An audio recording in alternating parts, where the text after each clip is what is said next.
Michael, talking about this one, Seattle at Arizona, I was just trying to come up with some interest, and I just can't find anything interesting about this game. I mean, it's just a talent mismatch.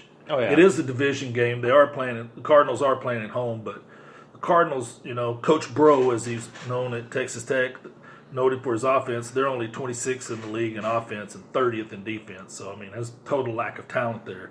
Seattle's got the 9th rated offense and 11th rated defense. So this one has all the earmarks of being an ugly game. The only thing that could make it intriguing, it's a division game. They know each other well.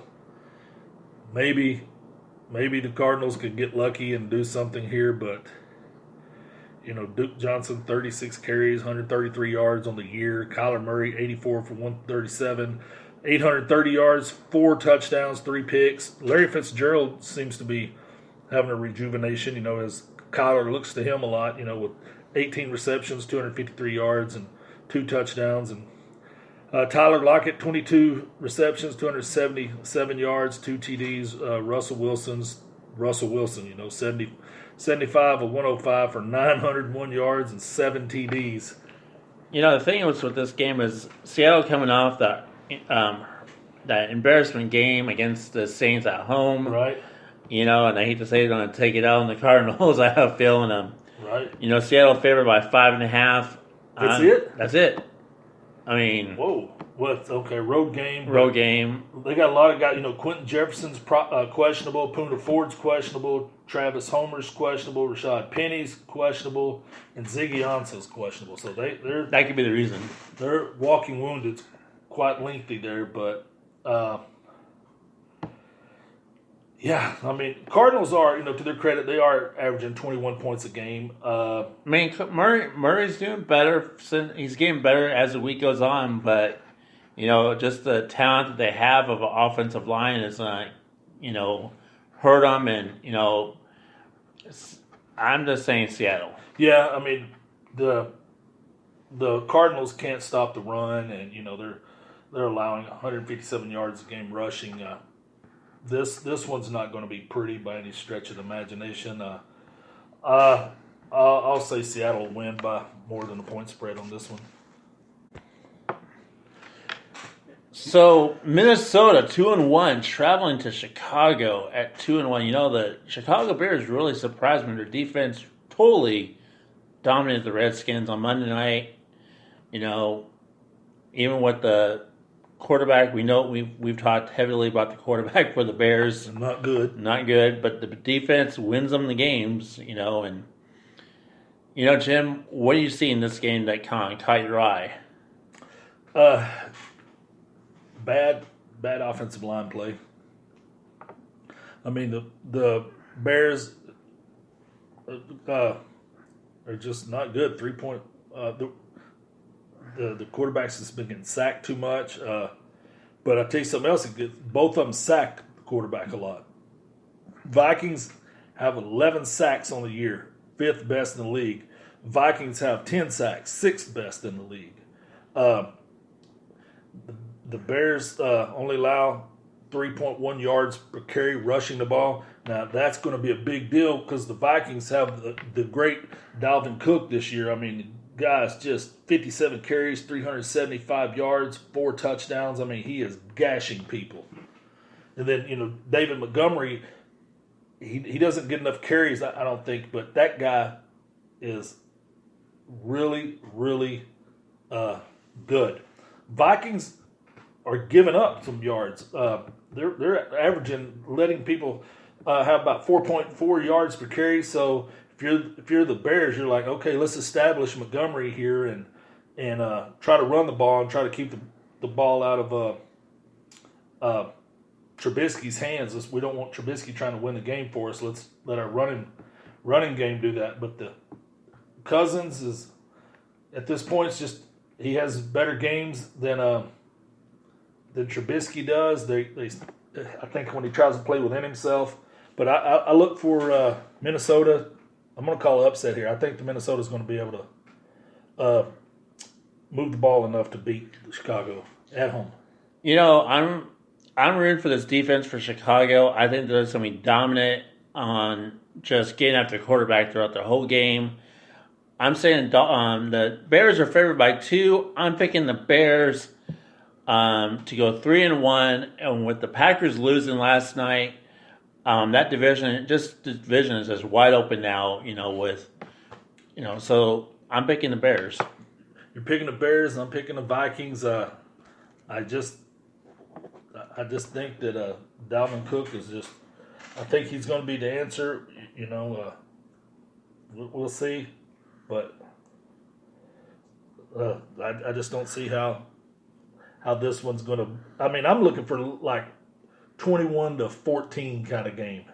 Oh yeah, I'm thinking like a 17-21 game, but Yeah, I'm just saying that the Bears will come out and win. Just the defense will step up in the tail end, and that's why I'm picking the Bears. well, the Bears are averaging 16 points a game. I mean, that's terrible. I'm going with Minnesota on this one. I'm going to pick the upset. All right. Call me foolish, but that's the way I'm going. Next game we're going to talk about is Jacksonville 1-2 traveling to the 0-3 Denver Broncos. So Jaguars 1-2 versus 0-3 Broncos. The stash going to Denver. Yeah, the stats on this, the Jaguars are 24th ranked team in the league in offense, 19th in defense. The Broncos defense is actually ranked 9th. I don't know how because I'm not seeing it. dude, you realize they have 0 sacks for the season. As a team. And 0 interceptions. 0 turnovers. How they ranked 9th? And their offensive in their 20th ranked offense, and they've allowed 6 sacks last week, I believe. Crazy. And then the Jaguars, they had 4 sacks last week. So 9 sacks, excuse me. But the storyline on this one is going to be all about Gardner Minshew. I mean, he's off to the hottest start in forever for a rookie quarterback. 73.8 completion percentage, 110.6 quarterback rating, 0 interceptions. So as a rookie, he's not beating his team. And I don't know why the Broncos are favored. I guess it's because of the defense, because everybody keeps thinking, Chubb and Von Miller are going to get off their duffs and get some sacks. But I mean, I can't believe it. 0 sacks, 0 turnovers as a team, not just a player, as a team, and this is week 4. I mean, yeah, they played 3 games, no sacks, no turnovers, and I'm going for Jacksonville. And now everyone's. You're a Broncos fan. You grew up in Denver. Yes, and you're okay. At least he's honest, folks. He's not being a homer here. I'm just like they're pathetic. I mean, Joe Flacco eating dirt so many times last week. I mean, and the defense just not playing the way. They're ninth. They're ninth in the league. They're not giving up yards. So what gives here? It's a third down. It's probably the third down completions, because I remember watching that a long time ago in the Monday night game, and every time it was like 3rd and long or something like that. The other team was able to convert, and kept them on the field. I'm saying Jacksonville. The stash will prove again, coming mile high. Unless I'm wrong, and I hope I'm wrong, but I'm going for Jacksonville. Yep. Denver's only averaging 15 points a game.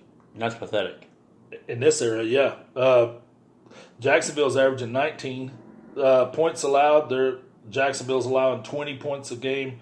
Broncos are allowing 22. Man, just don't understand. But I don't understand how they're this bad. Their records. I mean, Flacco. He's not really just killed them. I mean, he's only thrown 2 picks all year? Yeah, but been sacked how many times? I mean, quite a bit. Yeah. And I mean, it's just Freeman and Fournette. I mean, either one of them's even at 200 yards. Rushing. I mean, and I gotta get Sanders has stepped up. I mean, come back out injury, he's done good, but just horrible. All right around, I don't know. It's just, I don't know. I mean, All I know is we're both picking Jacksonville. Yes, that's all we know. And the next game, I know that you are interested in the 3-0 Dallas Cowboys traveling to New Orleans on our Sunday night NBC game. New Orleans 2-1. Dallas Cowboys 3-0 going to New Orleans at 2-1. This is an NBC Sunday night game, so everyone's gonna be watching this game. Yep. It's probably be the highest viewership of the weekend. Yeah, no question. And Dallas Cowboys 3-0. And the Saints, definitely did better without Drew Brees going to Seattle, being in Seattle, undefeated team. Yep. And the Cowboys, kind of don't know how Cooper's going to be. Nah, he'll be there. He'll be, scheduled to be in. The only one that's kind of questionable right now is Zach Martin. He didn't practice on Wednesday, so that one's the one. So, the Cowboy. I mean, what can you say about Prescott? Prescott is just definitely Playing out of his mind. Yes, playing for a contract, but he's more focused than I've ever seen him play this year. I mean, in 4 years he's been with the Cowboys. Jim, what are you seeing? Trap game. I mean, the atmosphere is just going to be electric there in New Orleans. Dallas Cowboys, when they're good like this, they're everybody's Super Bowl. You're going to get their best effort. But the Cowboys, they loud dome and all that. One thing they do have that can work in their favor, the running games travel. I mean, and they're third in the league in rushing. They're fourth in passing. I mean, they got the third ranked offense in the NFL. They got the 15th ranked defense, which is a little low for them. Saints, 21st ranked offense, 28th ranked defense. Yes, I couldn't believe it. But it's on paper it looks like it's going to be a mismatch, but it's just not going to be. It's going to be really dependent on the defense, because that defense it was like Dr. Jekyll, Mr. Hyde against the Dolphins last week in the first half there, and then the second half, and that's when they kicked it up. But that defense is always that's been kind of like your word this year on the defense, just not settling in. And Alvin Kamara, what a weapon that guy is. I mean, he's already got 42 carries for 211 yards and a touchdown, but it's the receiving part he does. It's overall how he does the offense.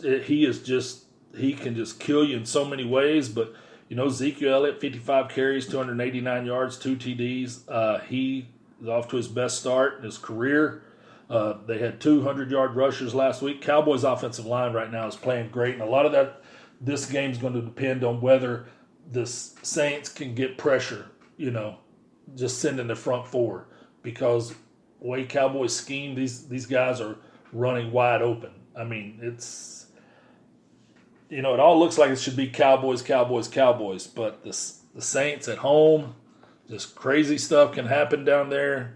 I'm still going to pick the Cowboys, but it's going to be closer than people think. And I'm picking Cowboys too. Cowboys are favored by 2.5. Okay, what's the last game we got? The Monday night game, Cincinnati traveling to Pittsburgh, both 0-3.